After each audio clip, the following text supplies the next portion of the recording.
Hello, and welcome to the first ever episode of the Game Plan. Here we go!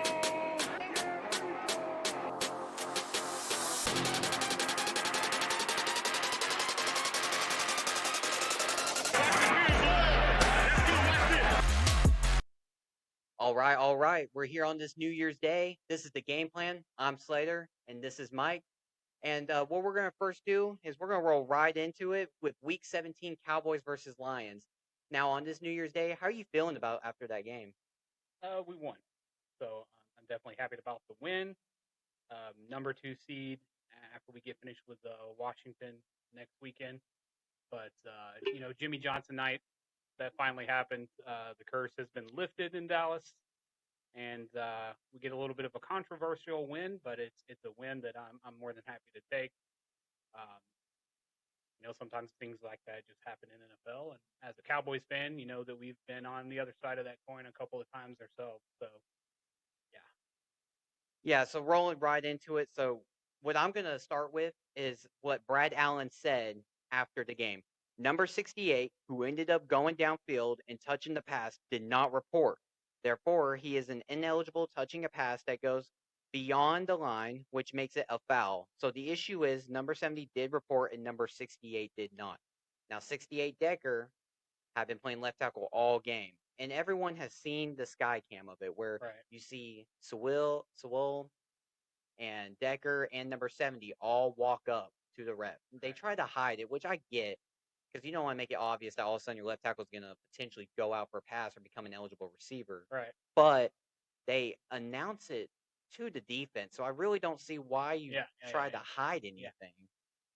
So rolling into that, let's hear what Dan Campbell first had to say after the game. Talk about it. All right. I explained everything pregame to a T. Okay, I did that. 70 reported, 58 didn't, or 68 didn't. We threw it to 68. That was the explanation. So obviously you can tell right then and there the frustration that Campbell has. I know that more in that press conference, he grabs like a piece of paper which looks like the stat sheet and just like automatically wads it up. Right. In that situation, I feel that you have to be more than just a former player or more than just a fan. You gotta kick the PAT after you get that flag and backed up 5 yards. The fact that they went for it 3 times in a row and even got the third one because Michael Parsons jumped off. I mean, you gotta kick the PAT. I mean, how do you feel about it? Do you think they should have just kept going for 2 like they were? Well, I absolutely agree that, you run the play, you get a penalty, they call it back, you get moved back, and you try the play for a second time that also has a penalty, and then you do it a third time. So when you rewind back to the fact that there was a controversy that stopped the 2-point conversion that would have won the game for the Detroit Lions, you have a second opportunity to make that decision again. You could kick the field goal and prolong your time on the field to try to win the game, but instead you make that decision a second time and a third time. So if you want to say that the Lions were robbed, you can blame it as much on decision making after that happened as so-called being robbed, because you had an opportunity to correct your game plan and end up still staying in contention for the game. So that's one aspect to look at it. But then, one of the benefits of shooting this right now is that we've seen all the information that's come out. We've seen every angle. We've seen every opinion on the things that happened. Controversial flags wasn't an illegal formation, wasn't an illegal touch. What I honestly think is they were being so clever with the play design that they ended up confusing the referee. And one of two things happened. Either the referee saw 70 and heard 68 and then went and told the defense 70 was eligible, and they throw it to 68. And then he gets reminded by the defense, you told us 70 was eligible, but they threw the ball to 68. Because if you notice the timing, the flag comes out well after the Detroit Lions are celebrating. Yeah, exactly. They're all on the Yeah, sideline yeah, jumping. You and even see like right, in like the press boxes, like all the Lions fans over in the stadium, just like right, going nuts. I've seen right. celebrity videos of them like, "Oh my gosh, we won!" So And it's like, what prompted that flag to suddenly come out? So now the referee's in a tough situation because, he's been called out for the defense for not making them aware that 68 was eligible. So it's like, did 68 pat his chest and or verbalize that he was eligible? But the referee is looking at 70. yeah, Plus, there's another guy standing there. So there's 3 linemen in this smoke cloud of linemen coming in to be eligible receivers. So I think what happened is, it's on the ref. In all honesty, it's yeah, not a player's fault. It's not a coach's fault. They have all these places to make the coaches aware of these unique play designs that are going to happen for a game. And it's grease markered in yeah, the for hallway, sure. so they know what's going on. So I think what happened is the play was tricky. The ref just got confused, and then he's put in a position where he's got to make a call because he heard and saw what he saw, and I think he just got confused. Yeah, and I mean, as you may be watching this video and we're talking about it, Right. everyone knows that that reffing crew has been already demoted and Yeah, kicked out of the absolutely. playoffs. So it's like they already have been like banned from the playoffs off of this call. But they're also the refs that missed on the. Do you remember the Chiefs and Packers game? Yeah, with Or the being on in line, the wide receiver being lined up offside. no. It was the game where Marquez Stanley was running down the field, and the PI when he jumped over him and launched over his back, Mm-hmm. and they then never called PI. He was a part of that game too Oh and wow. missed that call. Well, they also missed the tripping call for us. Yes, exactly. They called it on So Hendershot yeah, instead of right. Hutchinson. Yeah, on the wrong side of the ball altogether in the wrong team. So it's just one of those things where so many things can happen in a game that could change the outcome of a game if you want to get into calls, non-calls, and things like that. So. But at the end of the day, yes, it was a bad call. Yes, it's on the referees and it's his responsibility to get that call right.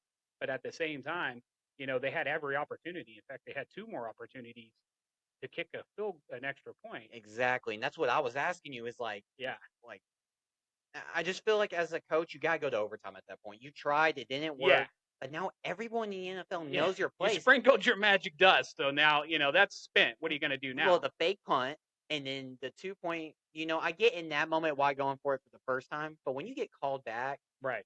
you have got to you got to keep the PAT, in my Yeah, yeah. opinion. I feel like Mike McCarthy would have done it. Even though his Right. clock management's horrible, Right. you got to keep the Yeah, PAT. we shouldn't have been on that side of the field at that time. You run it 3 times, you leave them 30 seconds, and you just Just strap in and try to stop the offense. But yeah, just a heartbreaker throwing it to the almost. corner of the end zone with a minute and 40 seconds left is not ideal. Yeah, and so one of the things that I did notice from this game too, is that their running attack wasn't as good as it's been the past 2 weeks when we played the Dolphins and the Bills. So David Montgomery went 14 carries for 65 yards and a touchdown, and Jahmyr Gibbs 15 carries, 43 yards and 0 touchdown, which I feel was pretty big for us, especially previous 2 weeks where the James Cook happened and we got demolished by him alone. And then with Raheem Mostert and A Chain and that fast team, Right. we seemed to slow it down just a little bit. Yeah, I mean they definitely had some success on offense running and some success on defense with our running. They did a lot of run blitz. So that definitely stopped the progression of our momentum. Was one of Yeah. the things that I noticed is we just couldn't get a solid drive together consistently because in our back every other play it seemed Well, like. Demarcus Lawrence DeMarcus Lawrence has had a been monster game, the past man. 2 weeks when it Yeah, comes to the run, he has been unbelievable. Just yeah, get out of my way, yeah, like yeah. he's been killer taking on 2, 3 guys and still making the run stop play. Dak Prescott went for 26, 38, 345 yards, 2 touchdowns, and 1 INT, and that 1 interception. See, I'm gonna jump ship Yeah, a go little for bit on this, but there were so many things in that game where the Lions feel like they got robbed, but we made a lot of mistakes. CD fumbling, it. Right, Dak going for a wild play and ended up being an INT, the right. fake punt not being ready. Jalen Tolbert, I hope he's Yeah, never on the punt return again. yeah, That's happened twice to yeah. him. And after you notice that, On similar styles of play too. yeah, Yeah, it just was over just his over head. the top. Yeah, Like he's he's running like a receiver Right. turning around instead of like lining up on him like a corner Right. and like covering him Right. down the field. So going into that, we've seen all the results for Week 18. What are your final thoughts for this Lions game, and what should the Cowboys look forward to in Week 18? Looking forward to the number 2 seed and a home playoff. So you definitely want the home field advantage, and you take care of business in Washington. It's basically painted dirt over there.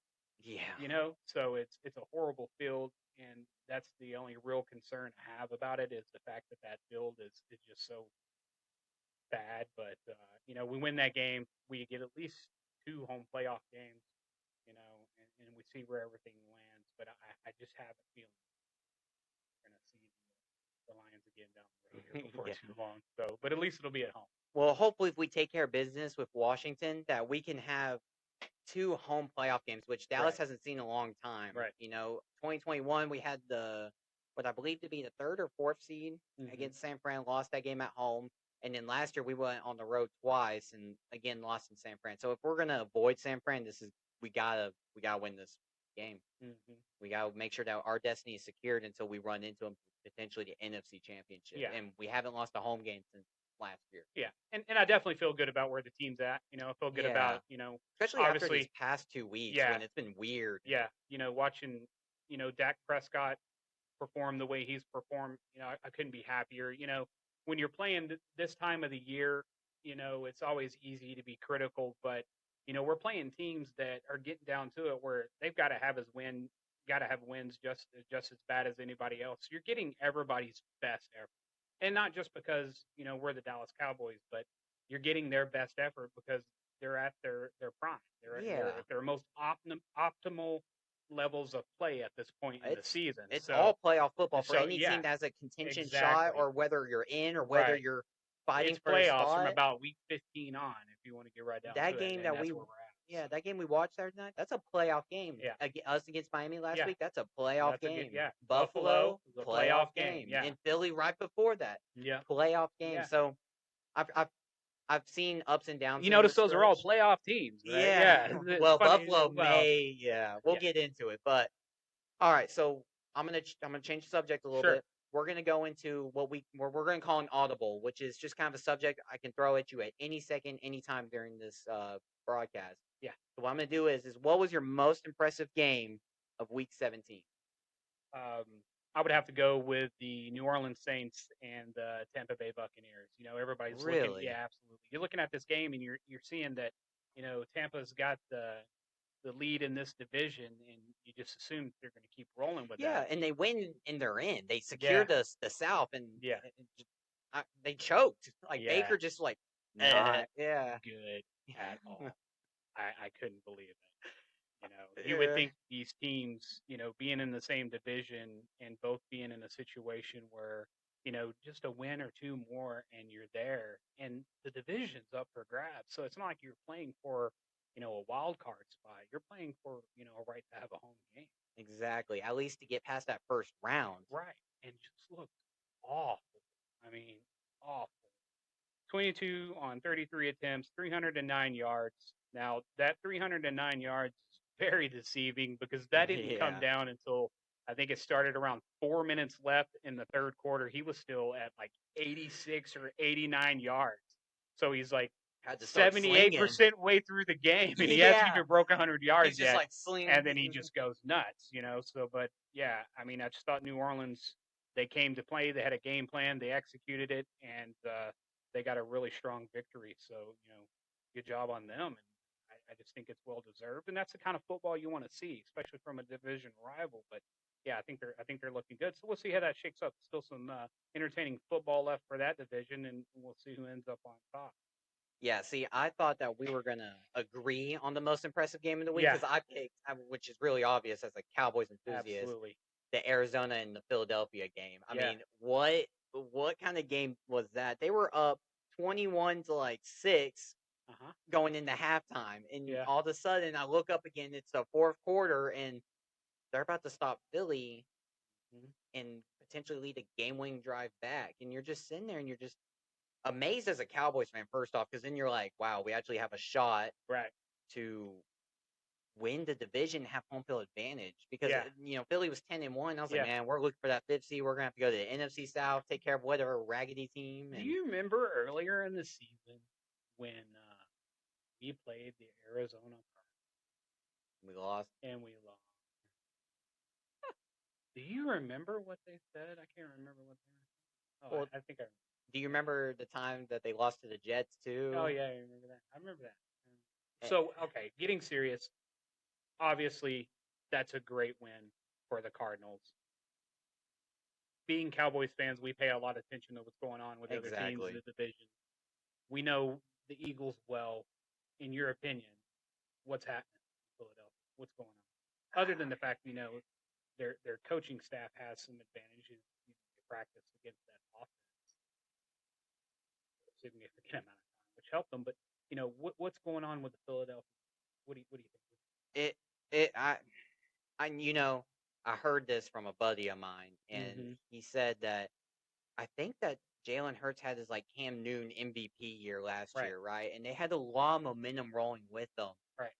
And I just don't know how things would have looked if maybe we went to Philly last year Right. instead of San Fran, or if San Fran had Brock Purdy the whole game, Yeah, because I think they're just running out of steam. And I think that they've had some good situational games where they've been able to pull it out and they've been able to come back from behind and been able Right. to clutch out those games. But recently, it just looks like they're burnt out. Their play calling's very bland. Jalen Hurts doesn't look the same.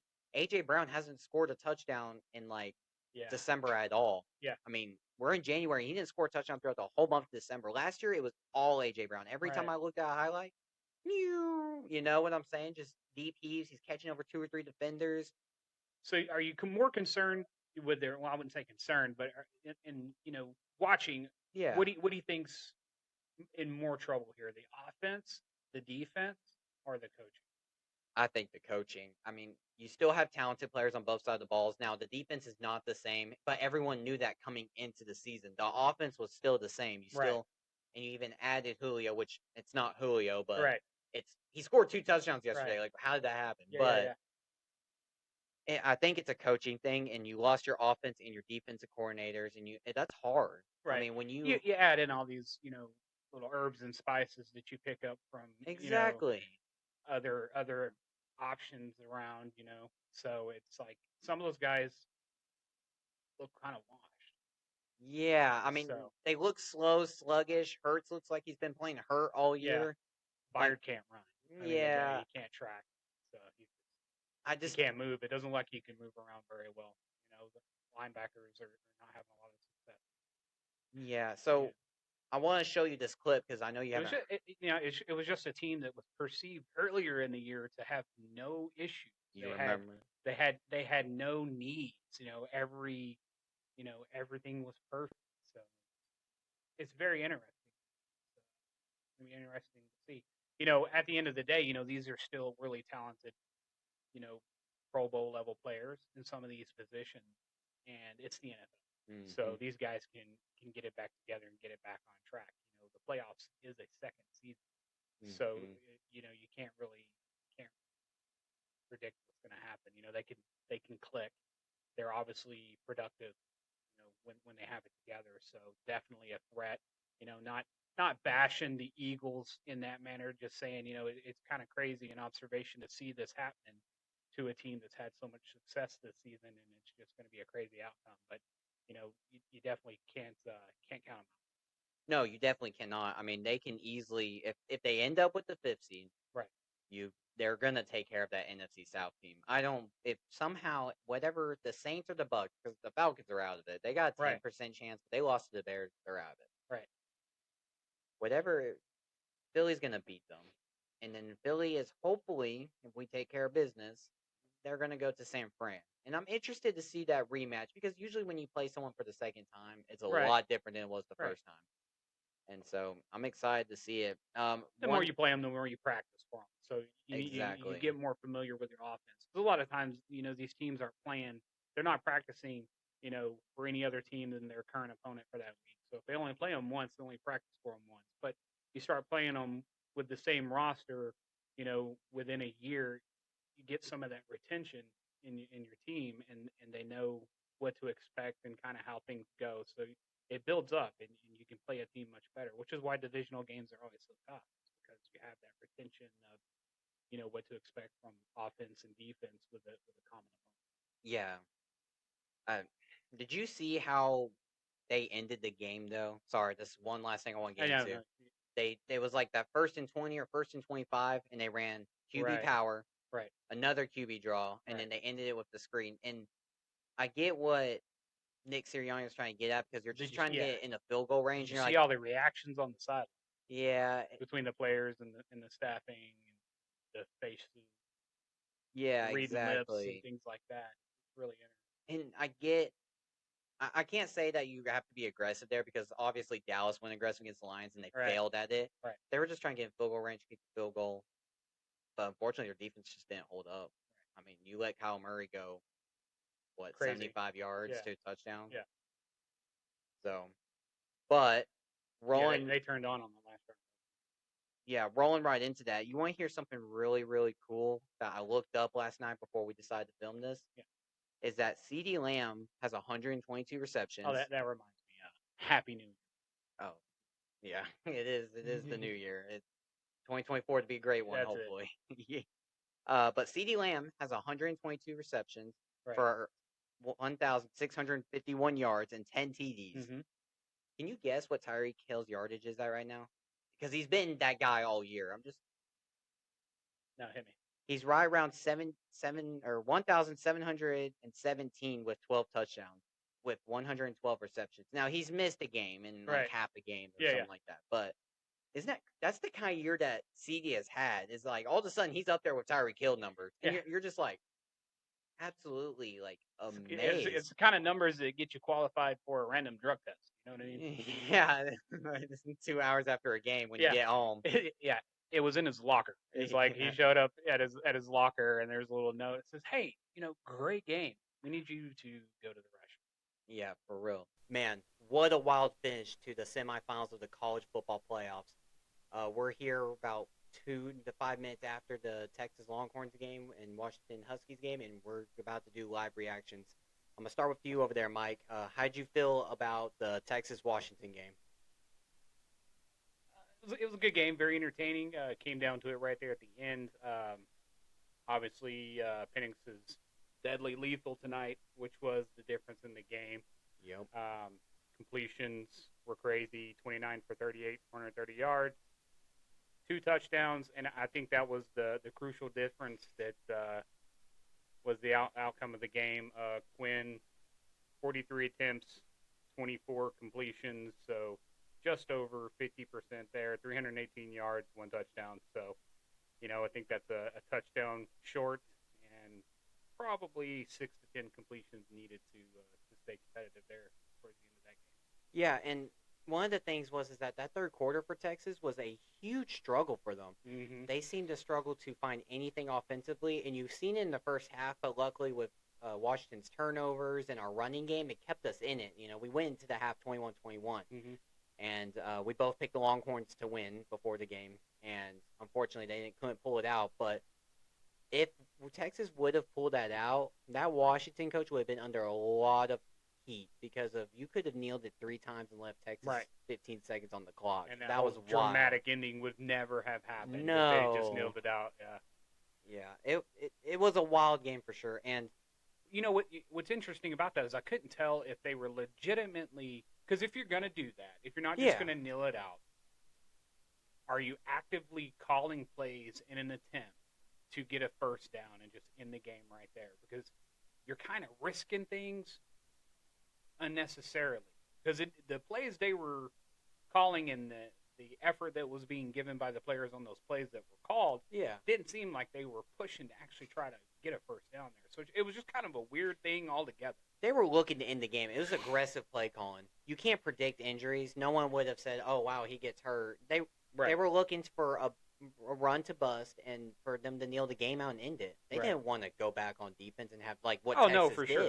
It took one play, and all of a sudden everyone's like on their edge of their seat because Texas may pull it off all of a sudden. So just a dramatic ending in a totally opposite game from the Michigan-Alabama game. And I know that you and I beforehand had talked about it, and I picked Alabama and you picked Michigan.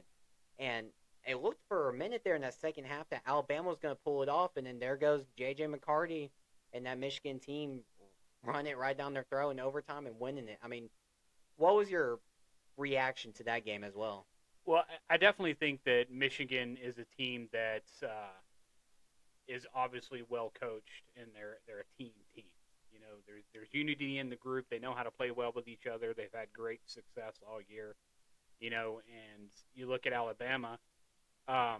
Started out a little questionable, but I think as far as teams go, the growth that team showed from where they started and where they ended up, you know, they just weren't quite as polished as Michigan was and ready and prepared. So obviously, I think the most deserving team won in that game, and it was fun. But I think you said it best earlier when you said, you know, the Michigan-Alabama game was a chess match between two of the best coaches ever in you know, college football, and that's what it was. It was a calculated battle, back and forth, very exciting to watch, fun game. And the Texas-Washington game was just a punch out. You know, it was like whoever was going to get, you know, the top grapple first and just hold the other one to the mat. And Texas fought back as best they can, and it was exciting, and they had their chance. And you know, I'm always a fan of, you know, if you lose, but you had the opportunity to legitimately win the game and you just couldn't pull it off, I can live with that. Yeah, know? Exactly. Not ever getting the ball back and not having that chance to do something and have control of your own outcome. I hate that, but you know, as much as I wanted to see the Longhorns win, they just couldn't get it together there at the end.